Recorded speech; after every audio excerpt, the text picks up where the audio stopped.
High friends, welcome back to my channel. আর এখন আমি রিভিউ করব সৌরভ পালোদি পরিচালিত নতুন বাংলা ছবি অঙ্ক কি কঠিনের। এবং আমি প্রথমেই ক্ষমা চেয়ে নিচ্ছি, এরকম একটা ছবি এতদিন বাদে রিভিউ করছি। অলরেডি কিন্তু প্রচুর রিভিউ চলে এসছে, মানে আপনারা হয়তো দেখেও ফেলেছেন, অনেকে হয়তো সিনেমাটাও দেখে ফেলেছেন। যদি না দেখে থাকেন তাহলে একটাই কথা বলবো, আপনি এই পার্টিকুলার রিভিউটা পরেও দেখতে পারেন, বাট সিনেমাটাকে দেখে নিন, কারণ কতদিন সিনেমাটা কিন্তু এক্সিস্ট করবে সিনেমা হলে কেউ জানে না। এবং এই ছবির প্রযোজক বলেই দিয়েছেন এটা কোনো ওটিটিতে আসবে না, সুতরাং আপনাদের যদি দেখতে হয় তাহলে সিনেমা হলেই আপনাদেরকে দেখতে হবে। তো এই স্ট্র্যাটেজিটা আমার কিন্তু বেশ ভালো লেগেছে। তো যাই হোক, চলে আসি সিনেমার কথায়, সেটা হচ্ছে অঙ্ক কি কঠিন। এবং আমার মনে হয় যে যে কোনো ছাত্রের কাছেই না এটা খুব একটা দুর্ভোগ্য বিষয়, মানে দুর্বোধ্য বিষয়। মানে কোনো আমি স্টুডেন্টকে অ্যাটলিস্ট বলতে শুনিনি এই অঙ্কটা আমার দারুণ খুব সহজ লাগে, মানে অঙ্ক ব্যাপারটা আমার খুব ফেভারিট। তোমার ফেভারিট সাবজেক্ট কি? অঙ্ক। এটা আমাকে কেউ আজ পর্যন্ত বলেনি। এবং আমার নিজেরও পার্সোনালি যদি বলি, অঙ্ক একেবারেই আমার সহজ বলে মনে হতো না। অঙ্ক আজও আমার কঠিন লাগে। মানে থ্যাঙ্কস টু মডার্ন ইকুইপমেন্টস, যে আজকের ডেটে কিন্তু অনেক অঙ্কই মোবাইলে বা ক্যালকুলেটরে সলভ হয়ে যায়। যাই হোক, জোকস অ্যাপার্ট, ফিরে আসি ছবির কথায়। ছবিটাতে কিন্তু ৩টে ছোট বাচ্চা রয়েছে যারা করোনা পরিস্থিতিতে তাদের স্কুল হারিয়েছে, মানে স্কুল বন্ধ হয়ে গেছে এবং তাদের কাছে এখন অঢেল টাইম। কিন্তু তারা কি করবে এই সময়? তারা জীবনের একটা অঙ্ক আর কি মেলাতে মেলাতে গিয়ে তারা একটা মানে স্কুলের বদলে তারা একটা বেসিক্যালি হসপিটাল খুলে ফেলার একটা প্ল্যান করে এবং ঠিক করে, একজন হচ্ছে ডাক্তার, একজন হচ্ছে নার্স, একজন হচ্ছেন ইঞ্জিনিয়ার, এবং তিনজনে মিলে কিন্তু একটা হসপিটাল খোলার পরিকল্পনা করে। এবং স্বাভাবিকভাবে এইরকম ধরনের কথা শুনলে আপনারাও হাসবেন, তো দর্শকেরও হাসি পায়, তারা ভাবে যে বাচ্চা দুটো করবে কি করে। কিন্তু সেই বাচ্চা দুটিই কিন্তু এইটাকে সাকসেসফুল বানিয়ে দেয়, একটা সাকসেসফুল হসপিটাল তৈরি করে ফেলে। এবং এই আবহেই কিন্তু একটা হিন্দু মুসলমান একটা ছেলে মেয়ের প্রেমের গল্প, যেটা খুব প্রাসঙ্গিক আজকের ডেটে, তো সেটাও কিন্তু প্যারালেই চলতে থাকে। তো এর থেকে বেশি বলবো না, বাকিটা আপনারা গিয়ে দেখুন সিনেমা হলে। আশা করছি আপনাদের ডেফিনেটলি ভালো লাগবে। তো দেখুন, এখন পজিটিভ সাইড নিয়ে বলতে গেলে অনেক পজিটিভ সাইড রয়েছে এই ছবিতে। প্রথম পজিটিভ সাইড যেটা বলবো সেটা হচ্ছে যে এই ছবির যে বিষয় নির্বাচনটা না, এটা আমার অসাধারণ লেগেছে। তার কারণ হচ্ছে যে বাচ্চাদেরকে আমরা আন্ডার এস্টিমেট করি যে বাচ্চারা হয়তো এটা পারবে না, ওটা পারবে না, এটা করতে পারবে না, ওটা করতে পারবে না। এবং বিশেষ করে সমাজের এই স্তরের বাচ্চারা, যারা হয়তো কারোর বাড়িতে হয়তো মা হয়তো বলা যেতে পারে হয়তো যৌনকর্মী, বা হয়তো কারোর মা হয়তো কারোর বাড়িতে হাউস সার্ভেন্টের কাজ করেন, কারোর মা হয়তো কোনো হাসপাতালের নার্স, এবং বাবা হয়তো বলা যেতে পারে দিনমজুর। তো এই ধরনের প্রান্তিক মানুষের ছেলেমেয়েরা, তাদের কাছ থেকে আমরা কত কী বা এক্সপেক্ট করি। তারা মেরিট লিস্টে 1 নম্বর 2 নম্বরে আসবে এরকম তো ভাবি না, সেখানে দাঁড়িয়ে একটা হসপিটাল বানাবে। এই যে ভাবনা চিন্তাটা না, এই ভাবনা চিন্তাটাকে কুর্নিশ জানাতেই হয়, যেটা সৌরভ পাল্লবী ভেবেছেন এই গল্পটার যে ইয়েটাতে, যে এই ব্যাকড্রপে কিন্তু এরা দাঁড়িয়ে একটা হসপিটাল তৈরি করার কথা ভাবছে। এবং সেই হসপিটাল কিভাবে কাজে লাগছে না লাগছে সেগুলো তো সিনেমার মধ্যে আছে, সেগুলো সাসপেন্স, বলা যাবে না সেগুলো। তবে পাশাপাশি যেটা বলতে হবে সেটা হচ্ছে যে ওই যে পার্নো মিত্র এবং সেই ছেলেটির আর কি গল্প, যার নাম হচ্ছে শাহরুখ, এখানে দেখানো হচ্ছে ক্যারেক্টারটা, শাহরুখ এবং কাজলের প্রেম, সেটাও কিন্তু একটা দারুণভাবে এই ছবির মধ্যে এসছে, বেশ ভালো লাগবে।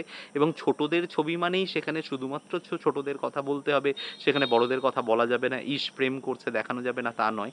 সেটা কিন্তু প্রাপ্তবয়স্ক মননের জন্য, যাতে একটা কিশোর এজকেও অ্যাট্রাক্ট করে এই গল্পটা, সেই জায়গাটার জন্য কিন্তু এই লাভের অ্যাঙ্গেলটা রাখা হয়েছে, যেটা কিন্তু আমার বেশ ভালো লেগেছে।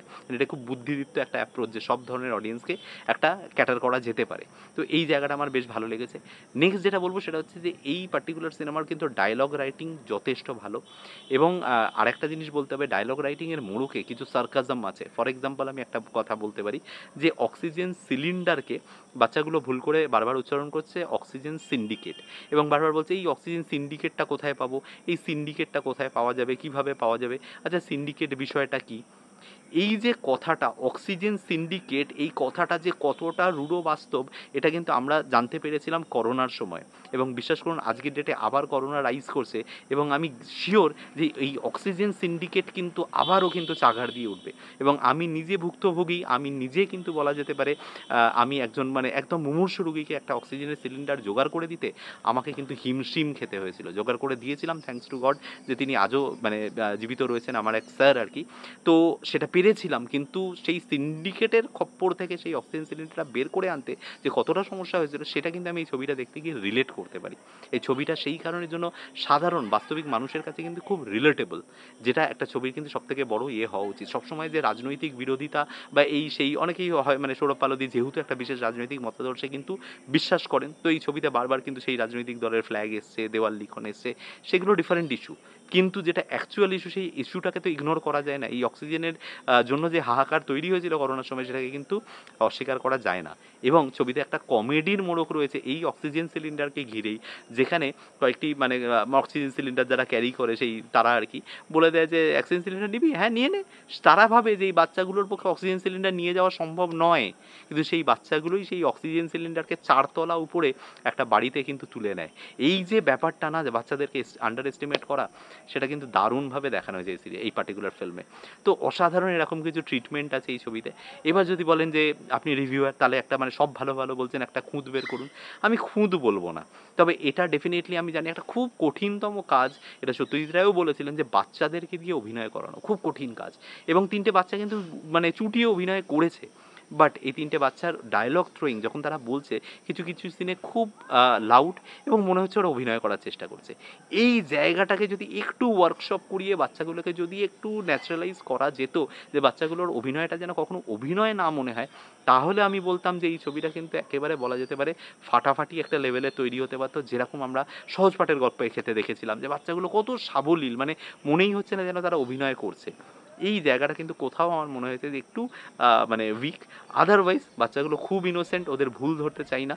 তারা আগামী জীবনে অভিনেতা হিসেবে আরও বেশি গ্রো করুক। আপনারা যদি দেখে থাকেন, আপনাদের কি মত সেটা আমাকে কমেন্টে শেয়ার করতে পারেন।